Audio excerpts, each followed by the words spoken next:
We begin today the Gemara on the bottom of Daf Lamed Beis, Amud Beis, the 4 lines from the bottom. We're continuing the halachas of Hadassim. Tana Rabbanan, we learned in Abraise, Noshru Roiv Alov.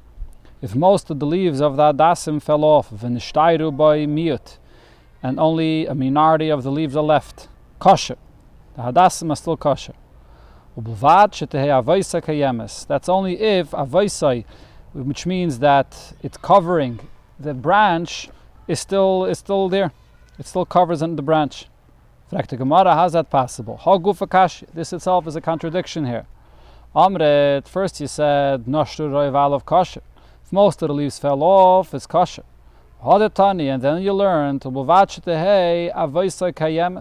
that only if it still covers the branch is it going to be kosher. But the question is, kivin the nasliruhu roiv, again, kivin the nasliruhu today, if 2 out of the 3 of the leaves of the Hadassim that are in one row fell off, so then how is it covering the branch? Most fell off, so of course the branch is going to be exposed. Amar Abaye, so Abaye explains, it is possible by these Hadassim that are mitzrah. What does mitzrah mean? So there are 2 pshatim in Rashi. One pshat is these are Hadassim that grow at the border of fields, and they grow much better than regular Hadassim. And these Hadassim actually have 7 leaves on each row. Or according to another pshat in Rashi, it's a hadas mitzri, specific hadas that grows in Mitzrayim. So the Gemara explains, the kaimi shiva b'chad kina. It has 7 leaves on each row. The chinasri arba, so even if most of the leaves fell off, if 4 of the leaves fell off, pashilu tlasa, you still have 3 left on that row that covers the branch, and it's still kosher. That's what he was talking about. Amar Abaye, so Abaye said from this, Shema Mina, from where we could learn, Hai asa mitzrah kosher lahishana. This asa mitzrah, whether it's comes from Mitzrayim or this type that grows by the edges of the fields, it's kosher for the mitzvah. Fragt the Gemara pshita, it's obvious. Why should it be any different? Because I would think to say, since it has an accompanying name, it's not just a hadas. It has another name of a hadas mitzri. So loimis kasher, maybe it would not be kosher. Kamash malon, that's why it's telling you that it is kosher. Fragt the Gemara ve'emachanami. Maybe it should be possible because it has another added name to it. So the Gemara answers, no, eitz avos amarachmana. The Torah says, as long as you have this branch that's avos, that it's covered with this braided leaves that cover the branch, makom either way, doesn't make a difference if it has an added name. In other words, the Torah never wrote the name hadas like it does in other places where you can't have an added name because it says a specific name in the Torah. Here it just says eitz avos, describing that it's covered, that the branch is covered, and you have that even by a hadas mitzri. In fact, Taisus even asks a question. It's a pella that the Gemara even asks, Ve'ema hachanami. It's obvious that there's no issue with any added name here. The next thing it said in the Mishnah was, Niktam reishai, if the top of the Hadassim are severed, it's pashal.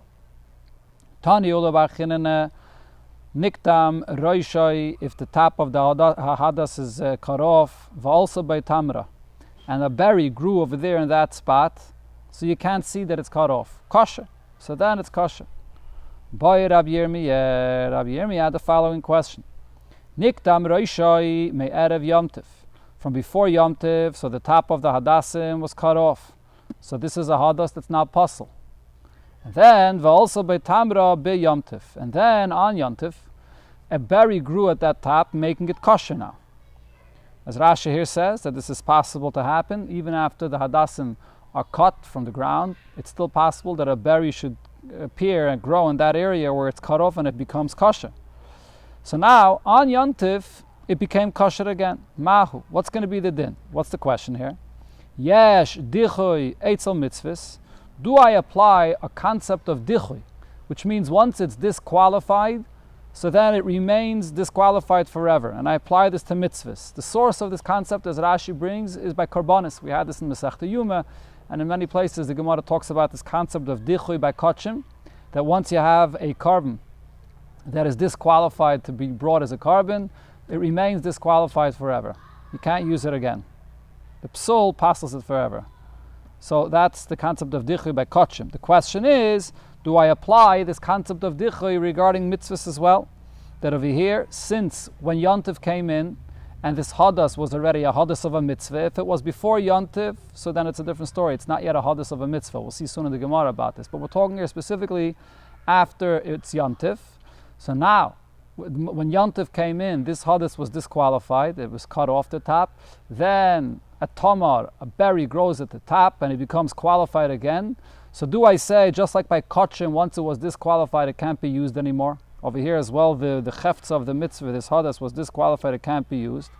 Or I lie, or I don't apply this concept of dichui, that it's disqualified forever regarding mitzvahs. That's only by kachim, but by a mitzvah, once it becomes fit to be used again, you could use it. Sagt the Gemara, why wouldn't Rabbi Yirmiyah answer his question from this that it says in the Mishnah? Kisahu. So this is a Mishnah about the mitzvah of kisi adam. After shchita, you have to cover the blood. So the Mishnah says, Kisahu, if you cover the blood, v'nizgala, and it got exposed again, patemelachasis. You don't have to cover it again. Kisahu haruach, if it got covered itself, the wind covered the blood, then chayiv lachasis. You chayiv to cover this blood. So the second case of the Mishnah, when the wind covered it, what are we talking about? V'amar Rabba Babachana Rabbi Yechanan Lishanu el shachazav v'nizgala. When it says that if the wind covered it, you have to go and cover it, that's only because the blood got exposed again, and therefore you have to go and cover it. Avaloi chazav v'nizgala. But if the wind covered the blood and it never got exposed again, potter, then you potter melachasais. You don't have to cover it; it's covered already. Ve'havinamba. So now the question was asked on this Mishnah. And the pshat that Rabbi Yechanan said Ki chazar v'nizgala amai chayev l'chasais. If it got exposed again after the wind covered it, why is he obligated to cover it? Hayol v'itchi, itchi. Once the mitzvah was pushed off, it was disqualified of fulfilling a mitzvah here because the blood's covered already.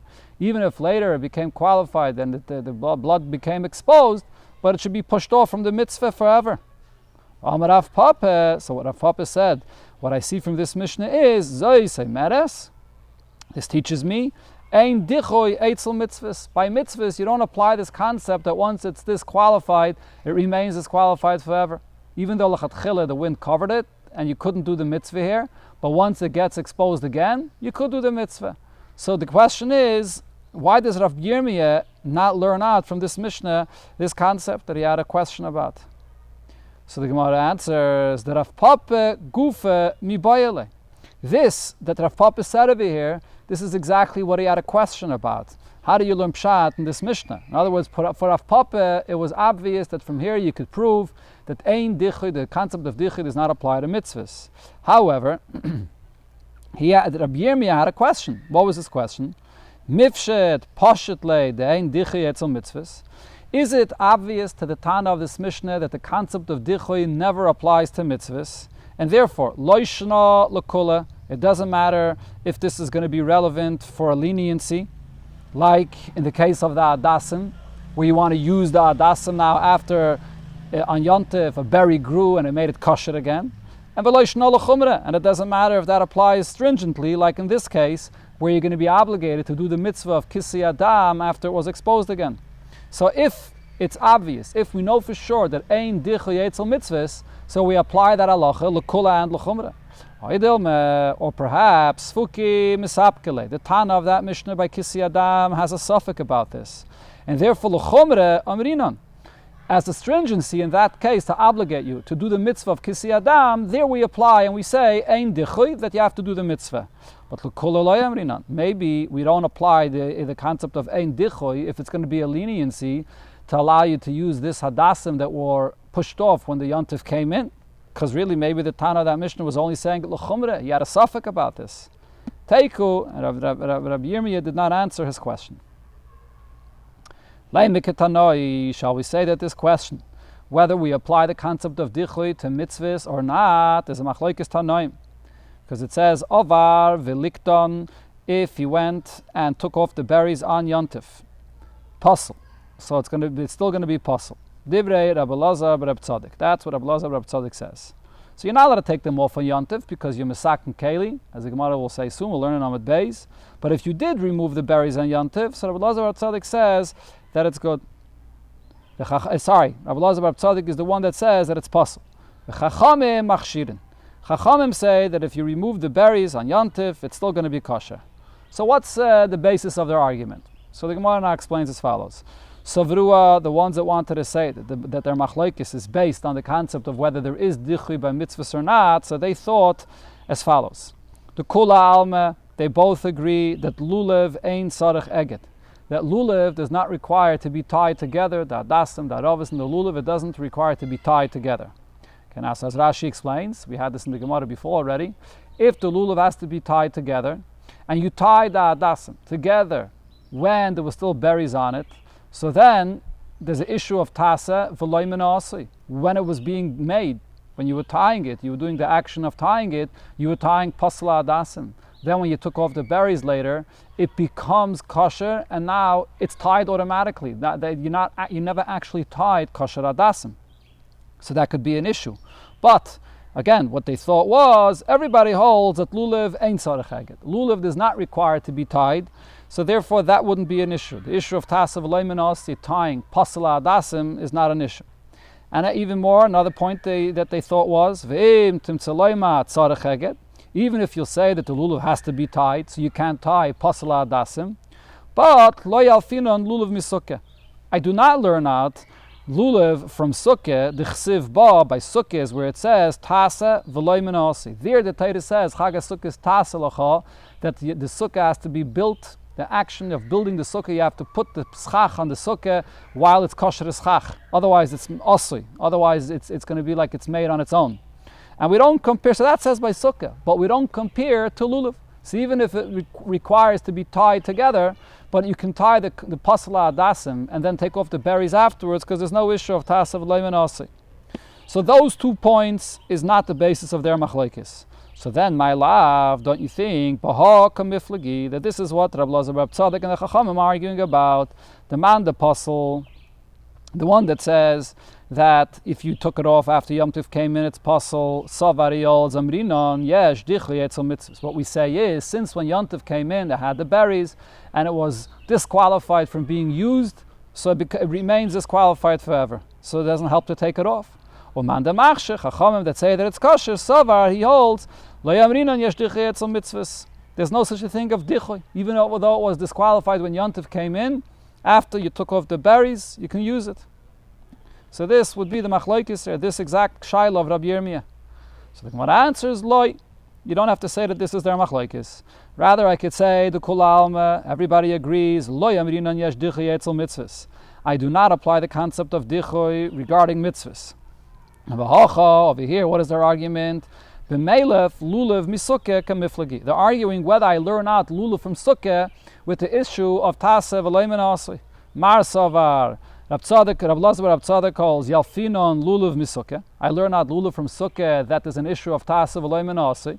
So if you tied the adasim while I had the berries and it was puzzle and you took it off afterwards, so it's when you tied it, when you did the action, it was puzzle, so it's not good. I don't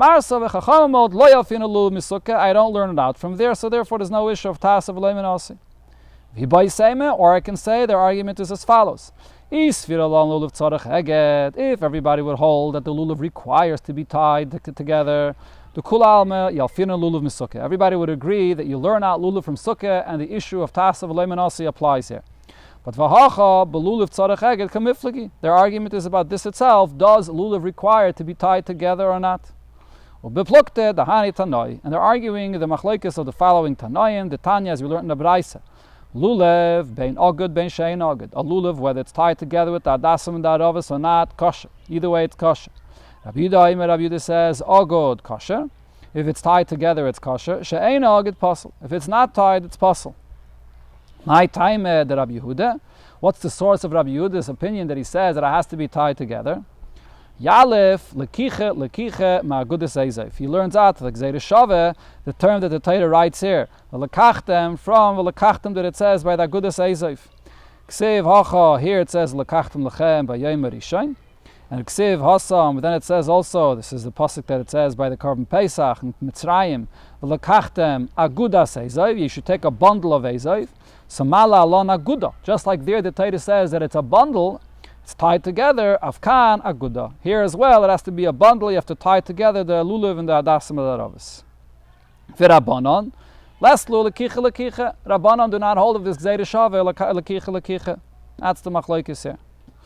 Man, Tanala the Tana Rabbanon. So now who's the Tana of the following Braise? Lulev mitzvah logdai.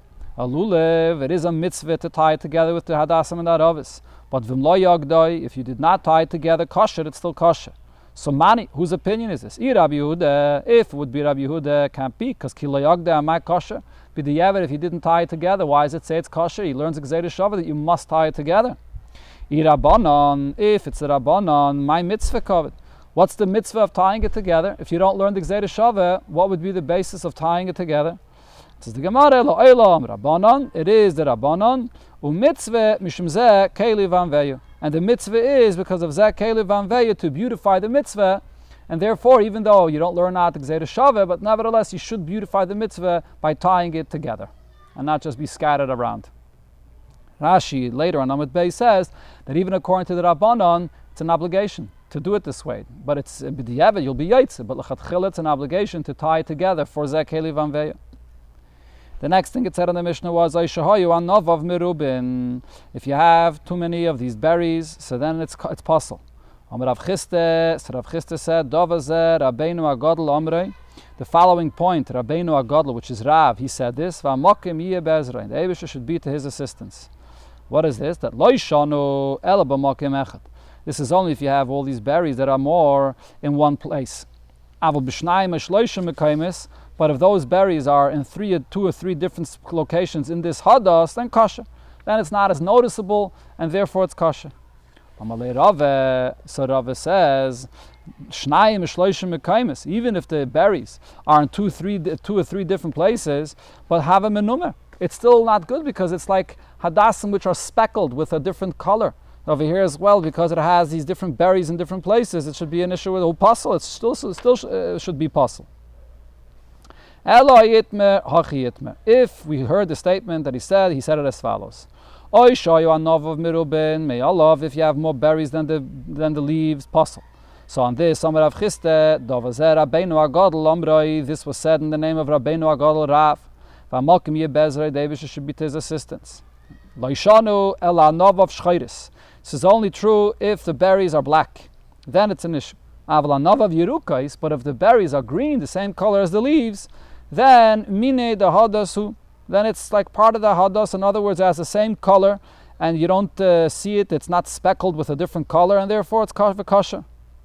But Rav Papa adds and says, Aduma is k'shchayres damyan. If these berries are red, so that it's like black berries, and it's pasul. Rav Chanina said regarding the dam of anida, Hai dam shocher adam hu. If you have blood that's black, it really is. It's the same color of. It comes from the blood that was red. Ela shalaka, the color changed, it faded, or it became a different color. But really, when it dries, it changes the color a little bit. But it's really the same color as red. So therefore, over here as well, red or black is the same thing, and those berries will be pasul. Then it said in the Mishnah, if he took away some of the berries and made it less than the leaves on Yontif, so you're not supposed to do it, but if you did, kosher. It's going to be kosher. So the Gemara wants to understand what's going on over here, and here we come back to the shaila of Rabbi Yirmiyah regarding the subject of dichui. If something is disqualified, does it remain disqualified? The matinu emes. So when exactly did he take off these berries? Ileme mekame delegdei. So what was this Mishnah speaking about? Let me clarify again. The Mishnah, Daf Lamed Beis, was speaking about v'miyaton kosher. It wasn't speaking about on Yontif. It was speaking about that he took away some of these berries before Yontif. Okay, just to clarify, that's what we're talking about here. So now, t'miyatinu emes. When did he take off these berries? If before he tied that dasim together with the aravis and the lulav, before he tied it. So in other words, we're following now the opinion that it requires to be tied together, and he removed those berries before he tied it together. So pshita, it's obvious that it would be kosher. What would be the issue? I mean, if it's made to be kosher, it doesn't have those berries on it, It's mostly the kosher leaves, and so it's kosher. What's chiddush here? Obviously. Hello. So what's the pshare? What happened? Lubasa de legde. After he tied it together. So over here, then he took off the berries. So this is a big chiddush. So what do we see over here? So as Rashi explains, if he took off the berries before he tied it together, so there's no issue of tas of aloy menasei, because it was made kosher before, and there's no issue of dichui, which means that it got disqualified, because if it's not yet a hadas, part of the mitzvah, if it's not tied together and it doesn't yet have the status of being a hadas of a mitzvah, so then getting disqualified before Yontif, and before it has even a status of being a hadas of a mitzvah, that's not called dichud. That's not called that it was disqualified. Disqualified that we're speaking about is only once it has a status of being a hadas of a mitzvah, and now it gets disqualified. So therefore, over here, after he tied it together, and here we say that if he took off the berries, it's going to be kosher. So over here is the chiddush that, so two things. First of all, Rashi says, what we see over here is that this Tana holds, the Mishnah over here holds, that there's no issue of tasav aloy menasei. When you tied it together, it had berries, and you could take off the berries afterwards. That's number one. But the Gemara focuses on something else. The Gemara focuses on the question of Rabbi Yirmiyah. Dichoy me'ikarahu. So if so, this is something that was disqualified right from the beginning. Meaning, when he tied it together, it became a hadas of a mitzvah, and it had the berries on it, so it was disqualified from the mitzvah. So here I see that even though it was disqualified, when you take off the berries, it's going to become kosher again. Tifsheit no. So why can't you resolve the question from here that dichoy me'ikare loy have dichoy? That if it was disqualified from the beginning, from the moment it became a hadas of a mitzvah. Right, so the Gemara here is talking specifically about dichoy me'ikare. As we'll see in the continuation of the Gemara, there are two different scenarios of dichoy when something gets disqualified of a mitzvah. Or by kachem, you have the same concept. You have something that was in the beginning nira, it was fit for the mitzvah, and then it became disqualified, and now it becomes qualified again. That's one scenario. Over here we're talking about something which was dachi me'ikare. It was never fit for the mitzvah. Meaning, when you tied it to the lulav, and it became a hadas of a mitzvah at that point, from the very first second, it was already dachi. It was disqualified for the mitzvah. And therefore, over here I see that it was dichoy me'ikare, lo yave dichoy. Disqualified from the beginning is not an issue. You can take off the berries afterwards and it'll be kosher. That's the only way to explain this Mishnah. That's the only case that it would be a chiddush. If you took off the berries before you even tied it together, then it's pashut. And what answers la'olam basa da'agdei. Really, you're right. The case here is that the berries, he took off the berries after he tied it together. But you can't prove from here anything about the question regarding dichoy. Why not? The kasava, because the Tana, the Mishnah holds eged hazmana ba'al mehu. Tying the hadas together with the lulav is just a designation. It's a designation for it to be used for the mitzvah.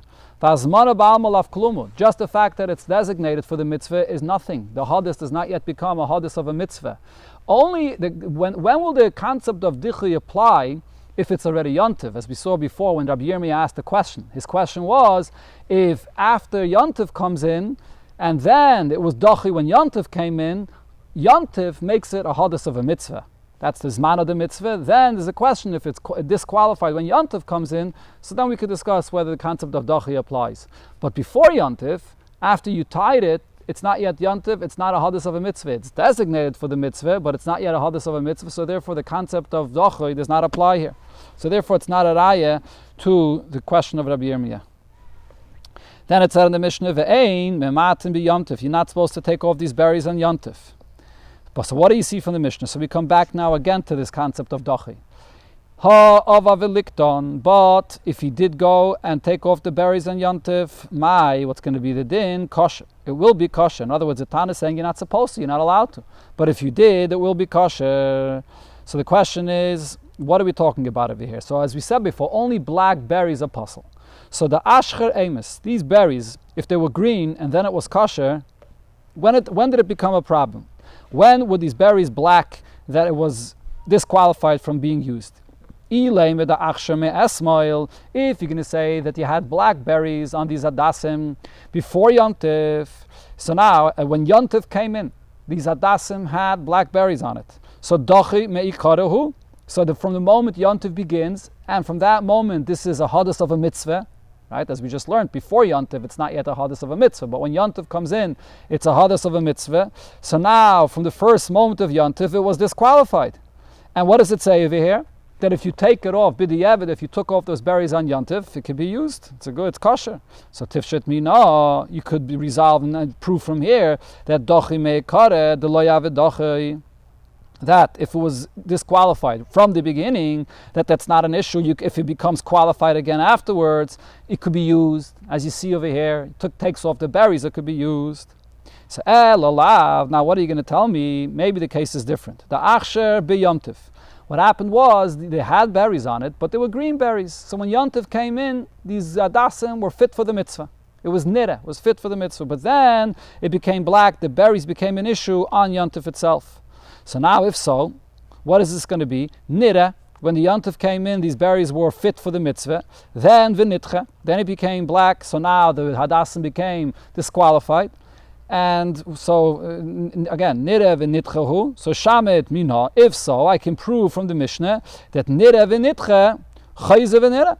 That's something that was disqualified. The mitzvah over here, that were the hadassim that were disqualified, and then it became qualified again. I can use it, even though it was nirev and nitcha. So, in other words, again, this is the other scenario. There's two scenarios of the concept of dichoy. Either dichoy meikara from the first moment of the Yom Tif. By kachim, the same thing, that you have a carbon that you were makdish that was dochi from the first moment, or you have a case where it was fit. It was fit for the carbon, it was fit for the mitzvah. Over here, there had only green berries, and then it became black on Yontif itself, and then it became nitcha. And then you took off the berries, it became nira again. So I should be able to prove from here one of these two. Either I could prove dochi meikara, it becomes qualified again if you take off the berries, or I could prove the case of nira v'nitcha, when it was qualified in the beginning and then it became disqualified if you took off the berries, that it'll become roy to be used. So the Gemara says, loy, you can't prove from here this case of nira v'nitcha. Lo'olam, the ashcher meikara. The case of our Mishnah is that the berries were black from the beginning, and therefore, that you're right. You could be paishit from here that if it was disqualified from the beginning, that's not something that will remain disqualified. If you take them off, you could be paishit from here that it'll be kosher. So this answers at least part of the question of Rabbi Yirmiyah. Rabbi Yirmiyah was asking the question regarding both of these cases, regarding it being disqualified from the beginning and being disqualified after it was fit for the mitzvah. So this case of it being disqualified from the beginning, that you could be paishit from our Mishnah, that if you take off the berries, it'll be good. Avol nire v'nitche v'chayze v'nire, if it was fit, then it became disqualified afterwards. And now it became qualified again, you took off the berries, loitiv shait. That part of the question you can't be patient from here because that's not the case of the Mishnah. So as Rashi explains, there's a big difference between something that was disqualified from the beginning and something that was qualified and then became disqualified. If it was disqualified from the beginning, it's not so much of an issue because it never was yet fit to be for the mitzvah or for the carbon. So it's like mechusas man. So when the time comes or when it becomes qualified, so it's good. So the issue of it being disqualified from the beginning doesn't disqualify it forever. Something that was fit for the mitzvah, and then after it was fit, then it was disqualified, that pushes it off. And then there's more of a svara to say that it pushes it off forever and it can't be used for a carbon again or for a mitzvah again. There, that question, the Gemara says that we can't resolve from our Mishnah. Okay. Tanarabanon. Tanarabanon, we learned in a Braisa. You're not allowed to take off the berries on Yontif. Mishum Rabbi Eliezer, Rabbi Shimon Amru. In the name of Rabbi Eliezer, Rabbi Shimon, it was said, Mematim. You are allowed to take off these berries even on Yontif. So the Gemara will explain, why would you be allowed? The Gemara, but the issue here is, it's like he's preparing a vessel, you're fixing something, you're making the Hadassim qualified to be used for the mitzvah. Ravashi, so Ravashi answers, he's taking off the berries, not to make the Hadassim kosher, but he wants to eat them. But Rabbi Eliezer, Rabbi Shimon, Savala kavua. Rabbi Elazar Rab Shimon holds like his father. The Amma, Rab Shimon is known. What is his opinion? Dava shem miskaven mutter. Whenever you do a malacha on Shabbos and Yontif and you don't have, it's unintentional. You're not doing it for the malacha. Like in this case, he's taking off the berries. He wants to eat them. His kavana is not to do the malacha of kaitzer or tailish, to take it off from the branch. So therefore, it's a dava shem miskaven and it's allowed.